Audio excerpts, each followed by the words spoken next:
talking trash, telling stories, and learning. Those are the only damn things I've ever been any good at. Luckily, we're in a golden age for all three. I have a dream today. It's one small step for man. Today is the day of every woman. Now it's time to speak up. In the councils of government, we must guard against the acquisition of unwarranted influence by the military-industrial complex. Now let's get the trash talking out of the way first, because I was convinced that I was a master at this. New Yorker, surrounded by a cast of characters. Plus, I can handle things. I'm smart. Not like everybody says. Like dumb, I'm smart and I want respect. now unlike that Fredo, I did not wind up at the bottom of Lake Tahoe. I guess you could say I was lucky to have a family that steered clear of the mob, that valued education, showed me firsthand what hard work was all about. I got to roam the streets of New York City like a latchkey kid. And even though those were not the best towns for the Big Apple, I did get to see the melting pot, the American dream, you might say, in some sort of working order. You see, my friends, my neighbors, the people I grew up with, they were Irish, Italians, Puerto Ricans, Jewish, Black, Korean, Chinese, Pakistani, Greeks, Russians, Haitians, Jamaicans, man. Hell, it was the goddamn United Nations right there in Rockaway Beach. They were the cops, firemen, exterminators, teachers, truck drivers, construction workers, plumbers, roofers, cooks, sanitation workers, busboys. You know, the people who work. The people who make New York City tick. They were also world-class trash talkers. Dago Wab, Guinea, garlic bread, pizza slinging, spaghetti bending, Victor Mon, Perry Como, Luciano Pavarotti, solo meal non-singer motherfucker. You gold teeth, gold chain wearing, fried chicken and biscuit eating, monkey ate baboon, big thigh, fast running, high jumping, spear chucking, 360-degree basketball dunking, titsoon, spade, mullignan. Take your fucking pizza and go the fuck back to Africa. You little slanty-eyed, me no speaky American, own every fruit and vegetable stand in New York, bullshit Reverend Sun Young Moon, Summer Olympic 88 Korean kickboxing sabaran bitch. You Goya bean eating, 15 in a car, 30 in an apartment, pointy shoes, red wearing, menudo, meter, Puerto Rican cocksucker. Yeah, you. It's cheap. I got good price for you. Near catchy. How I'm doing? Chocolate egg cream drinking, bagel and lots, banana for this Jew asshole. Yo! Hold up! Time out! Time out! I feel you saying your love, Daddy. I got you. You and Spike, you guys were on to something. Because that shit was real. Sometimes it was funny. Sometimes it was dangerous. And sometimes it was downright oppressive. But we don't talk like that anymore. I find it hard to believe that there's cops out there in major metropolitan areas throwing around racial slurs on the reg. It's certainly not okay to talk like that in a business or office environment. And I think we can all agree that that's a good thing, right? But somehow, trash talking is at an all-time high. You see, I started out wanting to tell stories like Spike Lee does, be a filmmaker. But a turn of fate steered me towards real life stories, journalism, TV news. Well, you see how that turned out. For 20 years, I watched a litany of polished political pundits and corrupt politicians preach at all of us. And at some point, it dawned on me. The real trash talkers, they're wearing $1,000 suits, and pantsuits for that matter, behind behind a pulpit or a teleprompter. Then along comes the internet and social media not far behind. Trash talking heaven. The uninformed Facebook rants, the Twitter mobs, wonky woke groups of people looking for a fight, living in a 24-hour news cycle that feels like a snake eating its tail. I mean, the outrage is freaking exhausting. These people need hobbies or something. But I get it. Everyone has a voice. In order to be heard, you don't have to be the smartest or even be right. You just got to be the loudest. I mean, if you don't think we're at some stratospheric heights of trash talking in this country, look at who we got sitting in the Oval Office. That's enough. Put down the mic. Oh, hey, Mr. President. No disrespect. I didn't know you were a fan of the podcast. I'm just saying, you're one of the world's greatest trash talkers, are you not? I mean, you sort of trash talked your way into the White House. When you report fake news, you are the enemy of the people. Oh, yeah, I'm not trying to report any news anymore. I'm just trying to figure out what happened to my country. I think you should let me run the country. You run CNN. Mr. President, with all due respect, what are you talking about? I'm doing a podcast here trying to figure out what the hell is going on in this country. No, when you report fake news, you are the enemy of the people. Enemy of the people? Aren't you the guy who badmouthed Muslims on the way into the White House, then took your first foreign trip as president to Saudi Arabia to stare into the eye of Sauron and drop off $1 billion worth of weapons, just so a bunch of kings and princes could murder Yemeni women and children? Who are the people making out on that deal? You are a rude, terrible person. You shouldn't be working. Okay. Well, listen, Mr. President, let's not get into the whole "you're fired" bit. Let's just agree to disagree. Thanks for stopping by. Why don't you go dig through the rubble of the Republican Party and hit me up on Twitter with whatever you find? I'm at Live Learn Freddy, and I suppose this is as good a time as any to wrap up the trash talking part of this podcast. Now on to part 2. Telling stories.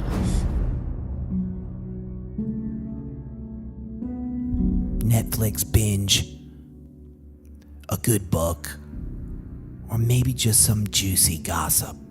Let's face it, we love a good story.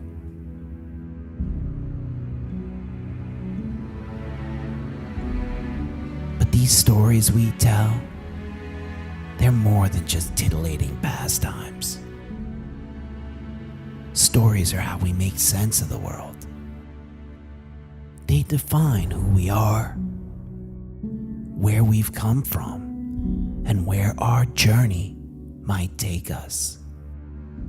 The tales are filled with triumph and tragedy, played out by heroes, villains, and the bit players of our daily drama. The arcs and archetypes have been exactly the same since the dawn of mankind. But the stories of governments and gods, men, women, media, religion, education, the institutions, those stories are crumbling right in front of our eyes. 7 years ago, our fathers brought forth on this continent a new nation, conceived in liberty, and dedicated to the proposition that all men are created equal. When President Lincoln addressed his war-weary troops at Gettysburg, could he have imagined a President Barack Obama? When he asked his soldiers to lay down their lives so that all people one day would have a chance at the American dream, and that a government of the people, by the people, for the people shall not perish from the earth? And how about spreading that idea around the world? American values. Is that what the American military is up to? I hope so, but it looks an awful lot like that military-industrial complex that Eisenhower warned us about. How about religion? Why would a loving, merciful God allow so much misery? Should I ask a pedophile priest? Maybe an ISIS imam can enlighten me. Or maybe the Orthodox Jew I knew in grade school who just bought a condo in the West Bank. Here's a question. what good is a gender studies degree if you come out of college with $100,000 in debt and a propensity to be offended by everything? And what about men and women? Does this Me Too moment fix the balance of power or close us off to collaboration? How about a story like Just Follow Your Heart? But what happens when an algorithm knows your heart and soul far better than you know it yourself? Maybe the news media can make sense of this. The Fourth Estate, professional storytellers, built to speak truth to power and help us engage in public discourse? But we are not engaged. We are enraged. Breathe.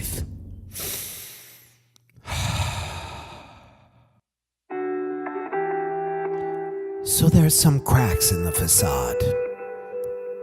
Fairy tales not delivering on all fronts. But these stories, they're still the best stories that have ever been told. We abandon them at our own peril. The U.S. Constitution and the Bill of Rights are the greatest governing documents in the history of the world, period. It was written by geniuses who came to this place to escape tyranny, but were also slave owners. America has always been a place of conflict. But the story of America is not about a place, it's about an idea and individual rights. Consent to the governed, representative democracy, the separation of powers, freedom. These stories gave birth to the American dream. All children are capable of success, given the scientific method, the ability to think critically, math, civics, education. I buy that story. And the ancient tales of prophets and gods that bound us together, communities that helped us rise above that ugly narcissism that lives in all of us, a place to find meaning, a mate, not to mention your group's long-term viability. I can see value in stories like that.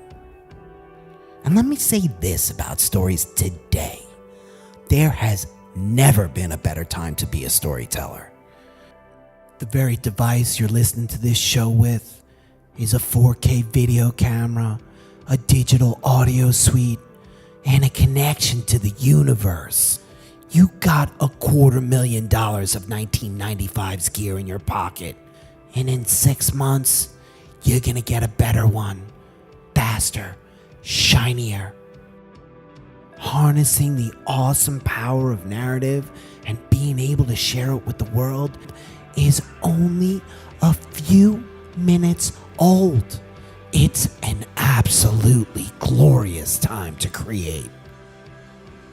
Human beings stand on the precipice of becoming gods. Art, commerce, culture, and information moving at the speed of light. But what worked for the last 100 years might not for the next 100. The stories of the 20th century just need to be tweaked. So the only question left is, who? Who writes the new stories of how societies will be formed and governed?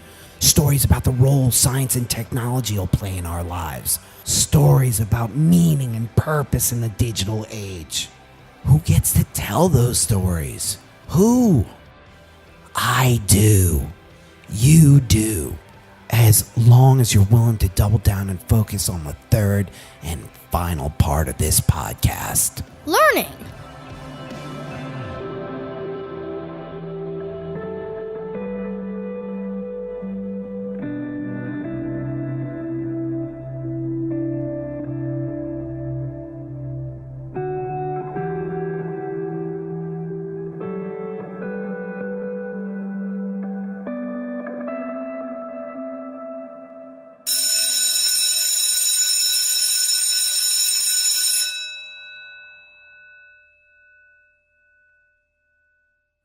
Repeating a pattern, doing the same thing over and over again, expecting different results. There's a word for that. It's insanity. And it is insane how much we are creatures of habit. I am no exception. Whether it's late night eating, screaming at my kids like a mental patient, or maybe having that extra beer, I make the same mistakes over and over again. There's no doubt. But here's a great thing about realizing that you're locked into a bad pattern, that you're failing, or just straight up wrong about something. It's the best chance you'll ever get to learn, to course correct, to take that mistake and turn it into something good. As far as I can tell, we're living in a world where everyone is absolutely certain that they are right. Me, I've been wrong about everything. Parenting, politics, relationships. Let's not even get into career stuff. I mean, I gave up an equity stake in an internet music startup to get this, continue my career as a broadcast journalist. That little startup, bought by a slightly bigger company. Maybe I shouldn't say who. But here's the initials. MTV. Yeah. So I don't know about you guys, but when I get it wrong, it costs me. I lost jobs, money, friends, and not just me. My dad, my wife, my kids, they've all taken some shrapnel, collateral damage, so to speak. And for that, I can only say one thing. I'm sorry. You see, I used to think discipline was for losers and normies. I used to think there was a real difference between Democrats and Republicans. I used to think that sometimes all a kid needed was a good crack in the head. Now I'm not so sure. Because I stopped just long enough to consider the fact that I might be wrong. That the negative things in my life weren't the product of some grand conspiracy or everyone else's idiocy. They were a result of me, my actions, my mindset. And you know what happened then? I learned something. I changed ever so slightly, and slowly, my life started getting a little bit better. All that just from admitting I was wrong. You know where you're never going to find anyone who's wrong? CNN, Fox, MSNBC, Congress, the White House. I mean, some of these politicians will lie and get every major policy decision wrong for decades. And if for some reason they don't fill their war chest with enough dirty money to get reelected, they'll go get a job at one of the networks or at a lobbying firm. Over and over and over again. And people still get mad. I used to think geniuses were running things. How many more rebel groups should we arm in the Middle East? How much more money should we funnel into the electoral system while pretending this is what our founders had in mind when they envisioned free speech? The gerrymandering, the debt, the special counsels, the demonization, the outrage, the identity politics, even the way we discuss these issues. 8 geriatric blowhards spouting off party talking points on a 5-minute panel ain't figuring out anything, no matter what the color of their skin might be. Over and over and over, the same cycle, the same tactics, the same results. I mean, it is truly insanity. I'm not 100% sure that we're not living through a simulation. But here's what I am sure about. It's tough to make sense of the world right now. And this looks an awful lot like the death rattle of mainstream media, journalism, broadcasting. And that's fine. If they need to crash and burn in spectacular public fashion, fine. But if they take our civil liberties and our country down with them, that's a problem. Okay, so that's the bad news. The good news? Ideas are back in fashion. People are starved for real conversation. Public intellectuals are selling out arenas. The discourse is messy. It can be vicious and prone to mob mentality, but the digital domain is open to anyone. You might call it a phenomena. Phenomenon.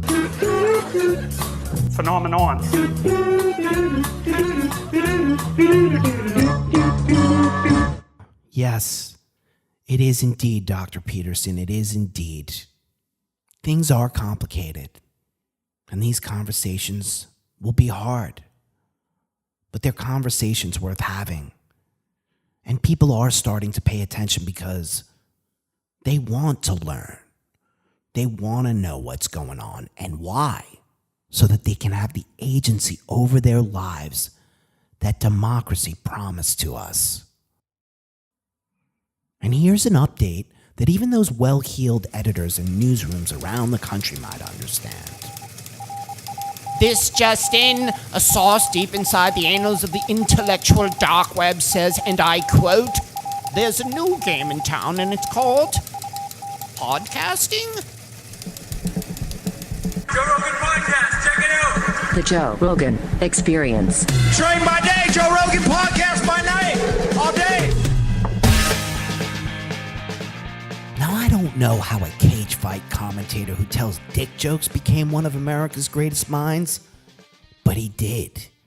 And Joe Rogan's exposed me to more deep thinkers and big ideas than any other human being on the planet. Sam Harris, Jordan Peterson, Neil deGrasse Tyson, Cara Santa Maria, Graham Hitchcock, Dr. Gad Saad, the Gadfather, Thaddeus Russell, Dr. Rhonda Patrick, Dan Carlin, Abby Martin, Daniele Bolelli, and Hunter Matz, who will both be on this podcast, Jocko Willink, Dr. Christopher Ryan, Sean Carroll. I mean, these are 3-hour deep dives in everything from cataclysmic geology and science to the ramblings of his filthy comic buddies.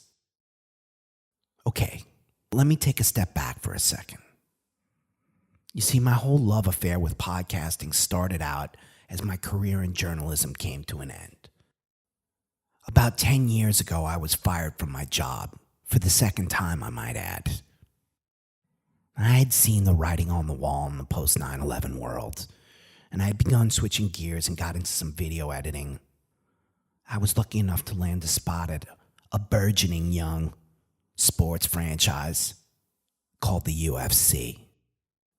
Now, it was rough making that transition from journalist to video editor. I lost more than half my salary. I was a freelancer. But it was fun. I was learning. I was editing long-form trailers and promos, hyping up the upcoming fight cards.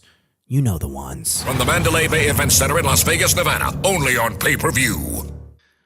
Now, part of this gig was once we were done with these promos, we'd spend a couple of days laying these off to videotapes of various formats. Yeah, remember videotapes?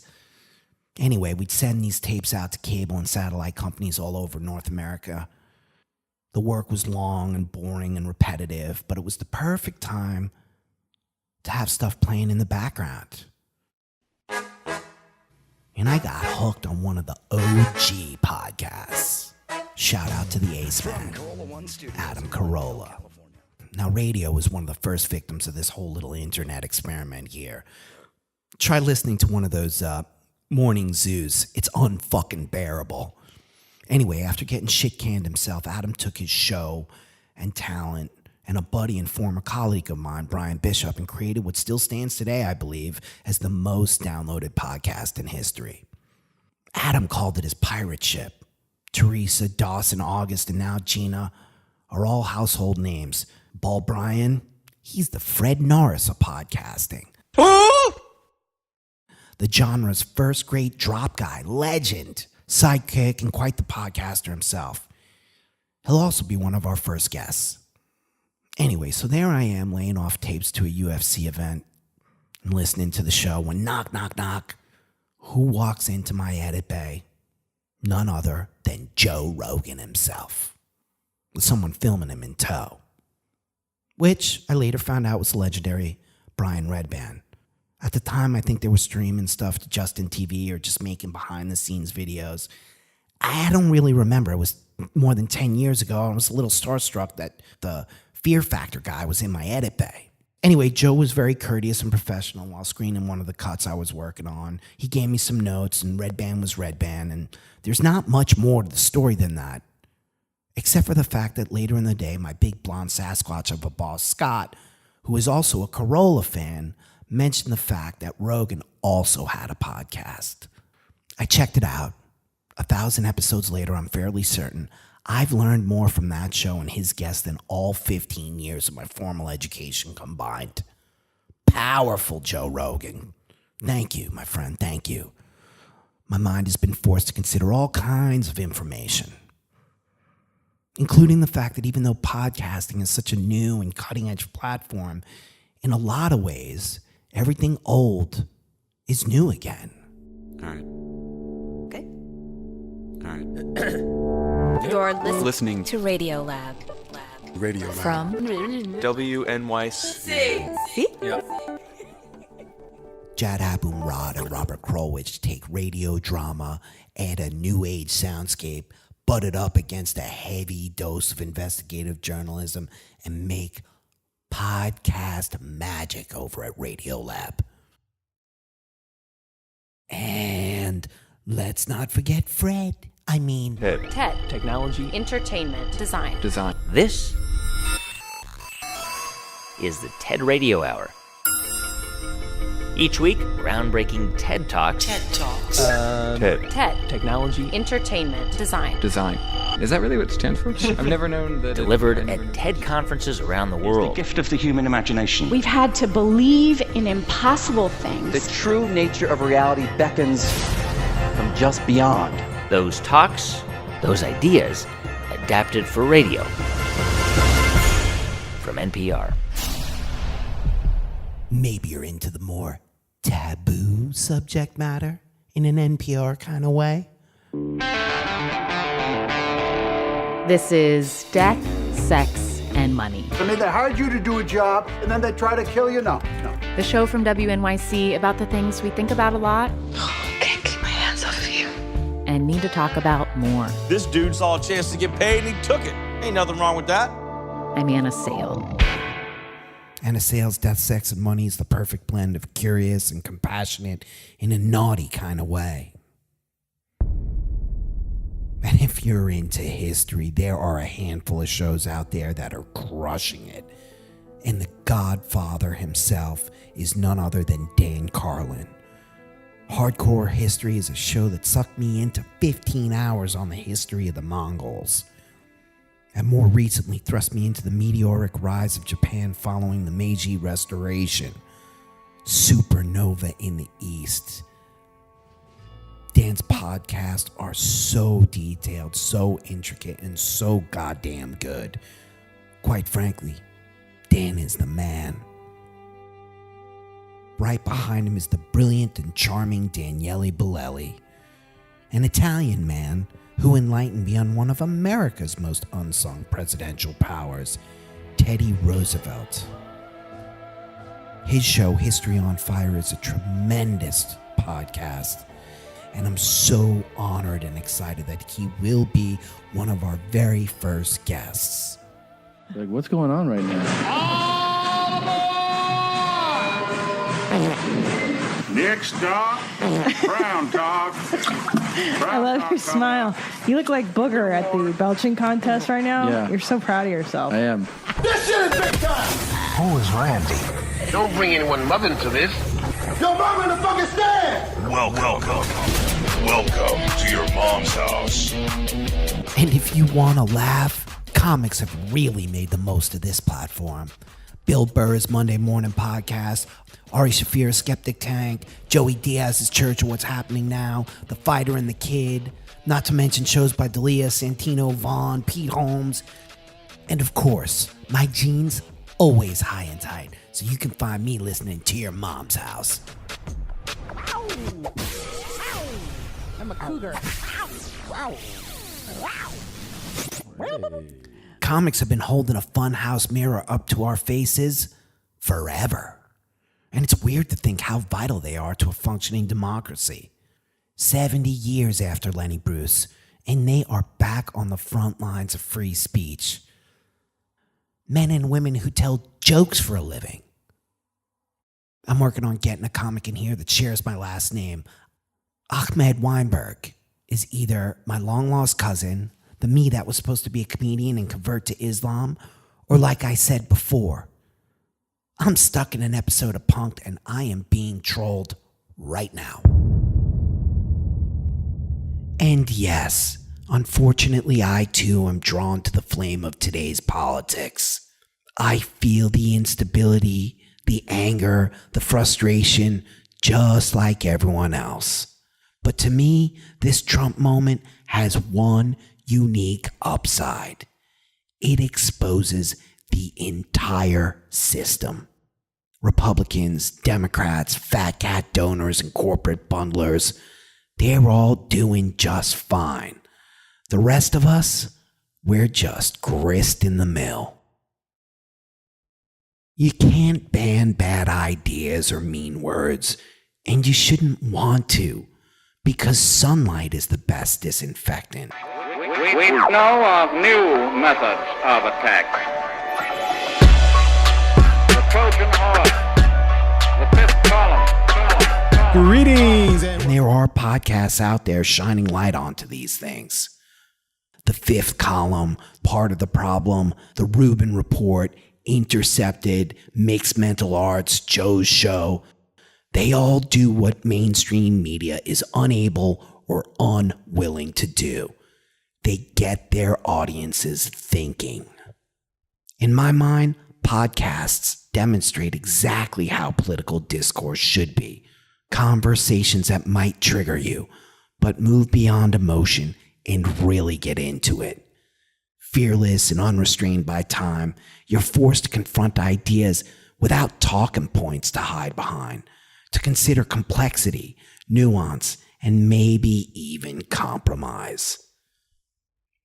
A process increasingly outside the liberal conservative construct and absolutely nowhere to be found in mainstream news media. Look, I love this shit. I'm a political junkie who's seen it from the inside and out.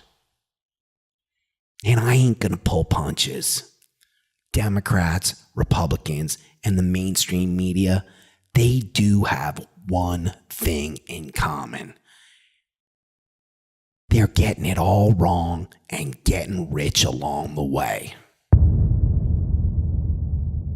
My disgust with both our country's political parties and how discourse is being perpetrated by these corporate shills leaves me with no allies.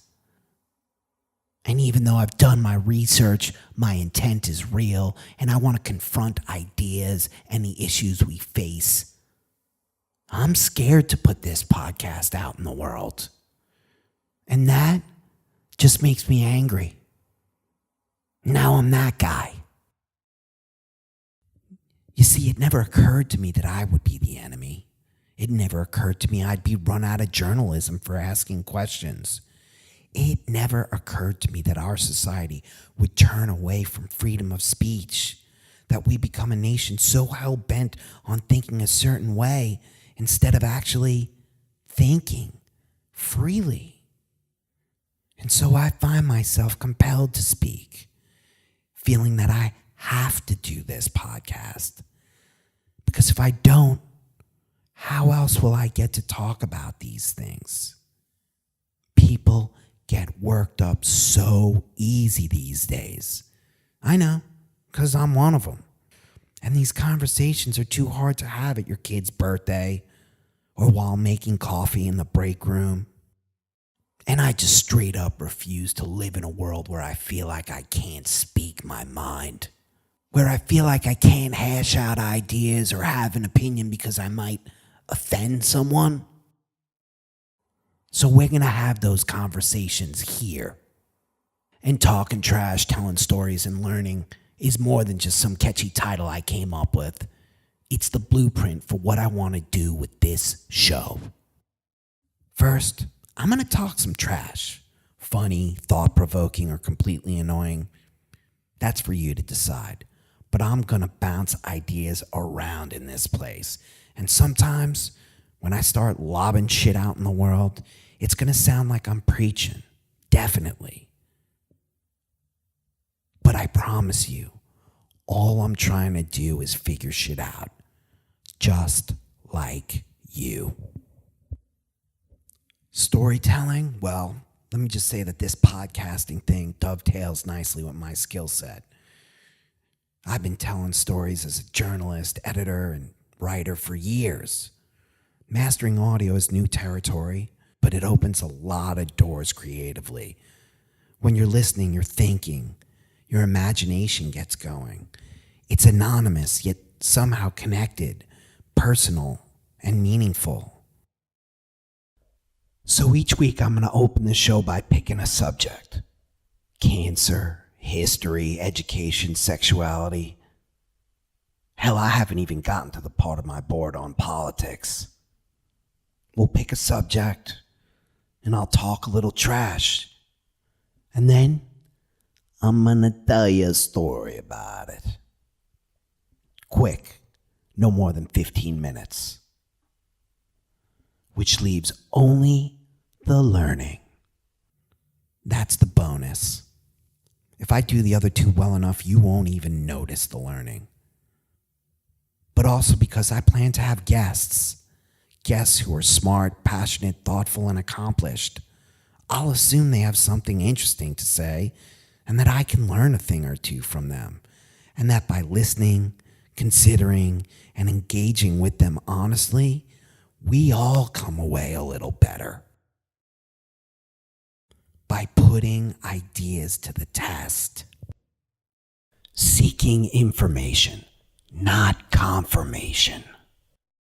There are numerous podcasters out there who've challenged my mind, opened my eyes, and forced me to confront ideas that I had never even considered. And ultimately, that's why I bang on mainstream news media so hard. Because when I got that job as a journalist 20 years ago, it was the best gig in the world. I didn't know shit. And no matter what story I was assigned, nothing was ever exactly as I'd imagined. But the chance to figure it out on the ground with actual people was exciting, enlightening. Each deep dive I took, my ideas were tested, and I'd ultimately learn something outside the memed stereotype, outside the research, slightly different facts on the ground that brought me ever so closer to, dare I say, the truth. If I could share it, man, that was a win. And while podcasting can be a great place for learning and perhaps the best arena in history to chase down the truth, I'm not so sure if it can or should replace journalism. We still need a picture of objective reality, maybe more than ever, don't we? Now, I've reached out to a few friends who are still big players in the mainstream media news world to discuss that very question. They were some of the smartest, most hardworking people I'd ever met. And I want to talk to them, to understand how we got here, to hear their perspectives. Unfortunately, I've not heard back from them. Podcasters, however, have really stepped up. 3 of my first 5 guests have either created or contributed something huge to this exciting new medium. History on Fire, Mixed Mental Arts, and the Adam Carolla Show were all trailblazers. And ultimately, here's what I think I can offer you. An alternative. A different approach to discourse, some funny stories that might make you think, and views so varied, I promise to draw hate from the left, right, and center. But you, a thinking, nuanced, open-minded, smart, individual human being, you might be intrigued. You might get involved. We might disagree, but maybe, just maybe, we both can learn. Because here's what I learned from my first 10,000 hours of podcasts. I never should have waited this long. There's no restriction on time or ideas, no barriers to entry, no reason why this podcast won't be the best thing you hear all day. All you need to do is live, learn, repeat.